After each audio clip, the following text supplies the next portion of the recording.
Uh, Good afternoon, my brothers and sisters, my friends. Today, I was reading about this Somalian history, especially about Mogadishu, all the Somalian Emirates, Somalian, what was it, Imam? No, Imamate? No, it's Somalian. I don't know what term they were using. It's Somalian, kind of like Emirates. And well, before that though, I just want to give you a bit of introduction. In 19, is it 1991 or 90? Back in my town, my town was the regional head of the regional center of Akologzaya, as one of the 8 big cities in Eritrea. Okay, so when Somalia got disintegrated, a lot of Somalian people came into our hotel, our family-owned business, so they were passing to Yemen because there was a flight and there were bus and car travel from Ethiopia to Eritrea to Massawa, then up to Yemen.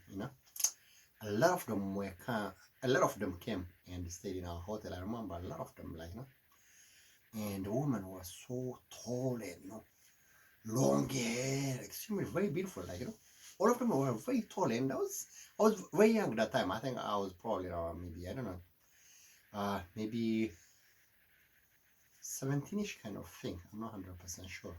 I was very young, I was saying, both of them were dark kind of chocolatey face, but very smooth face, very tall woman, very, oh my god. I said, wow, this woman is really extremely beautiful, most of them were not covering and they were not wearing hijab, and you can see all of them were from a very rich family, very posh, maybe from high kind of high class. Obviously, if you are running away, immigrating to European countries, probably to the Middle East, that time, at the beginning of the war in Somalia, once Siad Barre was ousted from the government and they got into civil war, and those people are the richest people who immediately left the country. So they stayed in our hotel, and we accommodated them. I think some of them, they stayed there for 1 week, or some of them 2 weeks, some of them 3 days, some of them in 1 day.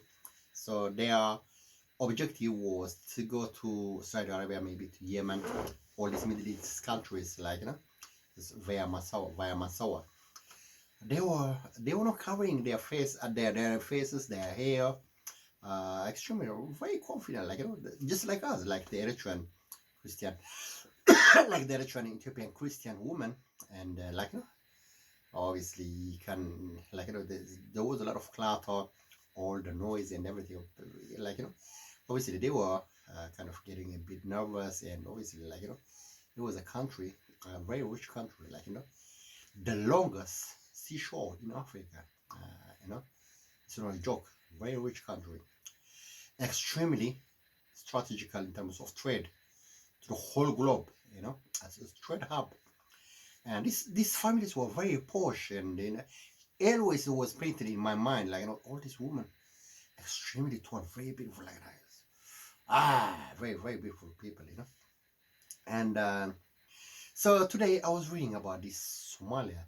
Sometimes this Wikipedia, they hide the very important information somewhere that you cannot be able to find it, inaccessible. So I was reading about Mogadishu, history, how it was in the past, and all the way from the peripheries of the Eritrean peripheries, from the Greek times, and all this from the Saracen Mogadishu. That's the word. That was what they were calling it, from the Greek merchants. When they were trying to get trade expedition to find out what they can trade, what they can buy from the spices, or all that kind of stuff. The silk trade to China, slaves, obviously, and elephant uh, tasks. I mean, the what do you call the ivory and animals and ebony, all that kind of stuff. That time from Greek times. Well, we are interlinked together with the Eritrea and all the Red Sea. So today I was reading about this Mogadishu, its history, how important it is in terms of trade, military strategy, with Arab, the Persians, and the Chinese and all the Asian countries. I found it very interesting, very very interesting, especially about this uh, uh, Janelle and this Italian, being Italian, calling like us, like Eritrea, and all this Shebele River going there from Ethiopia to Somalia, and their farm, they got this oasis area because of the river, uh, making a lot of farmland in there, and them exporting their farm produces to the Middle East, and and the textiles to Egypt, to Syria, to Jeddah, to Saudi Arabia. Very rich country, like especially if you go back all the way from the antiquities and before that. Extremely very interesting. At the same time, I got a bit sad because I thought this colonial mindset of this brand locking of people. I thought it was we Eritreans were the only people, like victims, but the Somalis are worse than us, because I was reading about this. Sorry, I was writing in my social media about this, how the Italians got us into that slavery kind of mindset, abstract slavery that you cannot seize, you cannot touch it. It's very abstract, like worshipping all their cars and their villas and all their really boring kind of big flats, and we try to worship it. It's a slavery, my friend. It's really deep slavery. Well, a lot of African countries are into that kind of victimhood, Ages ago, I was writing about how we Eritreans got trapped by the worshipping all this Art Deco and all this, like Fiat Tregotlo, what is the name? All these big buildings, Art Deco, this we have the Italian architects during the Duce, during the Imani Umberto, did work so hard to implant and inculcate in our mind, like so that we just think that's the only way accepted in the whole world, like we don't care about how beautiful our villages are, like how beautiful our mountains are, how beautiful our rivers, our sea. So we always get trapped into this magnetic pull, Xamar, Art Deco, Piccola Roma, Milan kind of thing. Like we worship it, It's abstract, really deep-rooted slavery, as brand. You become a servant of these consumer sellers of their brand, all these Opel, all these, like all these cars, Jaguar, like right, millennia, زورت ماكينة مساخي لبيت حنينة, like that song, my friend, Imagine that really beautiful as Marino girl with her long hair, beautiful face, everything. You find her driving her Opel, her Balila, she was like showing off, like maybe just driving you mule, or maybe like maybe second, so that's the song. It's really beautiful, isn't it?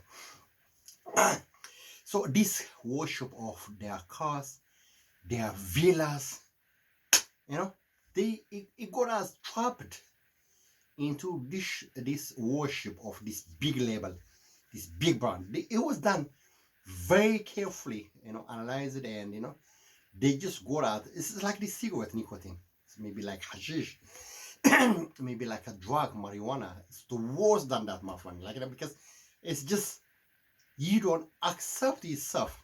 Maybe you're driving, cycling from Adre all the way to Azmara to Masawa, my friend. You have to have that Jaguar, my friend. You have to have that Opel. Okay?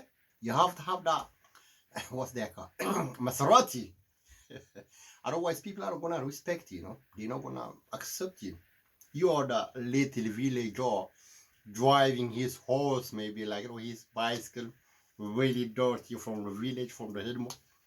That's how much the Italians made us disabled. They disable our mind as if there's nothing outside of that brand, outside of that villa. Everyone wants to go and live quietly with Nasmara.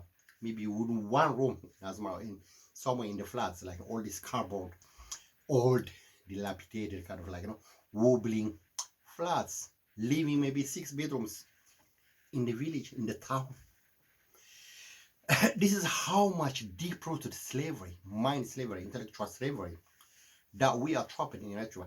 Nowadays, can you believe it? Like, you know, I do really appreciate the leader, the president of Eritrea, going to Adhalo. It's really big step, my friend. I don't know whether it's a temporary thing, or maybe he's trying to try it like a pilot kind of thing. But it's really very good, my friend. Like, you know, obviously, if he's got a lot of diplomats from somewhere, big people, meeting them in Asmara Palace, in his government office, which was Ferdinand Martin's governor palace, that's fine, okay, because you have to have this diplomatic kind of like, you know, big palaces that are accepted by these international norms. But in terms of the rest of other clerical and administrative kind of thing, in terms into the local government, I mean into the local nation, it's really very good that he went to Adhalo. I don't know how it's gonna come out later. I don't know whether he is because he's trying to manage all these projects that he's got around that dam in that area, you know. But I don't know whether it's long term or short term. But it's really big move, my friend. Like, you know, I think we have to break off all this shackle of this abstract slavery. Always get trapped. I mean, like, you know, this like kind of mental chain worshipping all this Azmara. That's the worst colonial mindset, my friend. Okay, so that's why I was sad about as well. Reading about the Somalia palace, you know, in Mogadishu, you know, starting all the way from the president Isa, the first president of Somalia after the Italians left, and you go all Siad Barre, Farah Hadid, you know, Farmajo, all this Mr. Ahmed, all of them, my friend. They have to fight each other, killing each other to get to live in that palace, Somalia palace. Really sad, like, you know. It's exactly like Eritrea, but obviously we didn't have that kind of bloodshed like in Eritrea. I think we are getting kind of like, you know, breaking off from that kind of thing. We are accepting all our villages, big cities, towns, and everything, like, you know. And Somalians is eating the soul of all the how many millions of Somalians, like, you know, to get to that palace, Somalia palace. They feel like they're the governors of Julius Caesar, the Caesars of Rome. It's a big privilege. It's a big brand.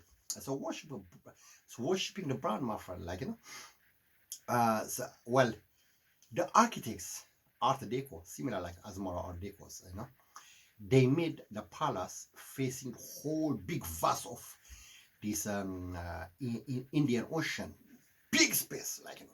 You go to your palace, that Somalia palace, you see that beautiful, well, it's not that kind of elevated like Eritrean towns, like Asmara or Adria.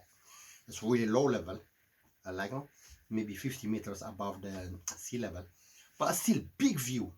I don't know whether that's the reason why they're getting tempted, like, you know, every president comes, a lot of shooting, coup d'etat, and, you know, so that's eating the whole society because of that Somalian palace. Really sad, my friend. Like, you know, we haven't got to that kind of level and magnitude of bloodshed because of that really simple palace, my friend. Like, you know, you try to be, you are, you know, Roman governor, senator, and Caesar, big Caesar, my friend, you know, emperor, because you feel you own Somalia palace. That's the worst slavery, my friends. You know, I don't know how the Somalians see it, but that's how I see it.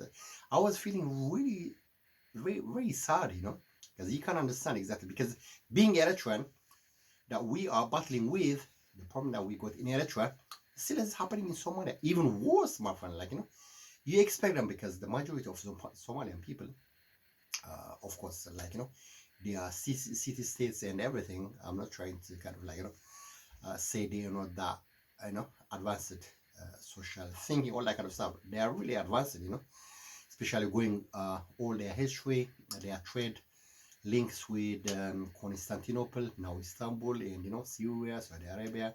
They're exactly like us, like Eritreans. But majority of the people, their land is not kind of like agriculturally fertile like Eritrea, maybe Ethiopia. So the majority of them, you got all this nomadic kind of like lifestyle, and you would tend and, you know, expect that they're not kind of trapped by this colonial mindset of like, you know, only big kind of villa facing the sea, kind of worshipping that, you know. But it's really, that's how it is, my friend. You just have to accept it. But it's really sad. That was what was keeping me sad for a while, but I just accepted it. Like, you know, I don't know. That was kind of like, you know, a trap like that, like what we have in Eritrea. And the other thing is, I learned a bit the Italians, you know, the house of the Savoy, the prince, the Duke of Savoy, having that big agricultural land in around Janile, like, you know. So they had 100 something kilometer train line exporting all their agricultural produce to Italy, maybe to other European countries. I'm not 100% sure. That was something that I did learn. The rest, I did learn a lot of things about Somalia. I didn't know that much before. So we had the adjective in my village, you know, people around our surrounding area in our they told us, hey, but it's Janile. I was saying, always saying like, how came, where did this Janile came from? Like, you know, so that's agricultural area in the Shebele. So Shebele, in Addis Ababa, they had a hotel called Shebele somewhere in Sangatara, Tekla Haimanot, in the main road. Like, you know, when I was there in 1991, I used to go there and see some people, like, you know, they had that big band as well playing in Addis Ababa. It's a very famous area. And in London, we had a nightclub called Shebele somewhere in Old Kent Road as well. Like, you know, so one of the girls I know from college, I think her name was Maaza, she was owning it, and, you know, so the Chevrolet is very big name. So this farm, the Gianile, well, Italian entrepreneurs attached to the House of the Savoy, which is Duke, Prince of Italy, was owning that big farm and exporting to Europe, and, you know, so they had 114 kilometers train line from Somalia to coming to Ethiopia. I think they had a mind that they're going to connect the train rail steam engine to Addis Ababa. I don't know, well, it didn't happen. That was something I did learn, obviously, but and so I just want to say that, like, you know, and share it, something I just want to flaunt in, you know, just trying to. I learned a lot of things about Somalia history, and, you know, how it was during the Italian times, and now I didn't know Mogadishu had got 2 million population now, which is a really beautiful city, to be honest, like, you know. And that's something I just want to share. Thank you guys. All right, bye.